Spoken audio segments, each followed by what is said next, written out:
So this week I saw The Maze Runner. As a book, it was pretty terrible. As a movie, hey, it was alright.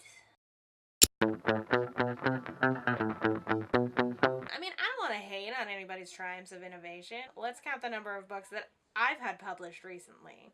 But I really just did not like these books. Nothing made sense. There was no real logic to them. The writing style was just, ugh. I just didn't like them, but I'd started reading them, and I sure as hell was gonna finish them. So I finished them, and then I saw the movie, and the movie was actually pretty decent. So the basic premise of this book is there's a group of, like, teenage boys living in this open glade. They don't remember anything other than their first names, and to top it all off, they're surrounded by this giant maze that they have to get out of. They're like mapping it. It's really unclear. Spoiler alert. It turns out at the end that they're using the maze as some kind of like psych eval to try and cure a brain disease. The medical science there just doesn't seem very sound. It's a lot like that movie with Elijah Wood where they think giving him amnesia will cure his cancer. This is a real movie. Probably one of the best things that they did was the writers, there were 3 of them, changed a lot of things about the book. And normally I hate that sort of thing, but each change they made was totally worth the price of admission. Probably my favorite change was the development they did for the character Gally. In the book, this character is just sort of an all-around jerk. He doesn't really like anyone. He doesn't like the main character for no apparent reason. No depth to him. Or really anyone, for that matter. He seemed to get the most character development out of this movie. Instead of just being, like, sort of a bully, he's just this very strong, like, brash character.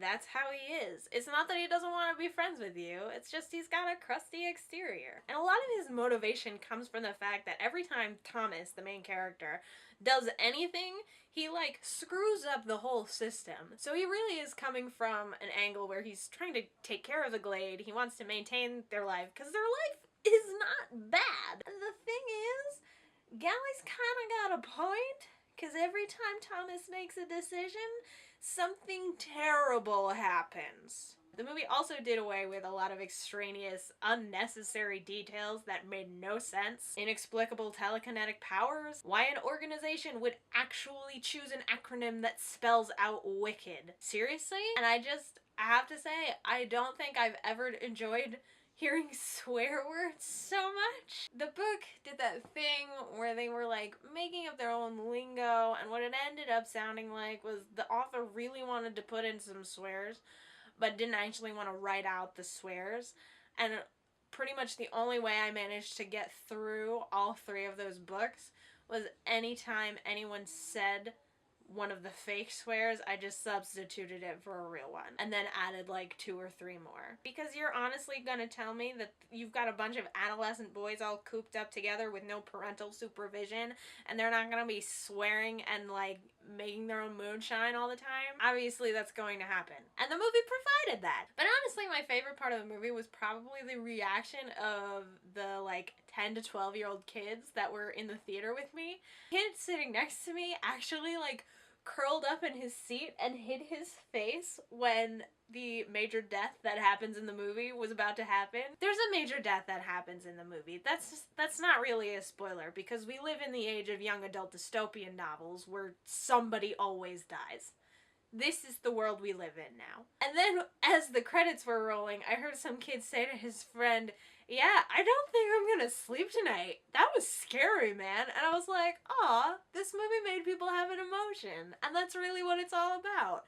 So good job, movie. Normally I would not suggest this, but if you haven't read the book, don't read the book. Just go watch the movie. And if you feel like reading the book afterwards, that's fine. I mean, the movie was clearly better. Yeah, I found it enjoyable, so I don't know. Take your kid brother to see it or something. He'd probably get a kick out of it. So moving on to things I'm excited about. Tomorrow, Sleepy Hollow Season 2 comes out. I'm really excited, especially since the show that I like didn't get canceled after one season. Yeah! Legend of Korra Book 4 premieres on October 3rd online. Why Nickelodeon decides to premiere this show 6 weeks after the last season ended, I have no idea, but I'm starting to think that they just want to wipe their hands of this. Guys, I defended you last time. What happened? Please watch Click Here has a new episode on Wednesday, and you should all tune in for that. So that's what I'm excited about this week. Tune in next time, and until then, keep watching.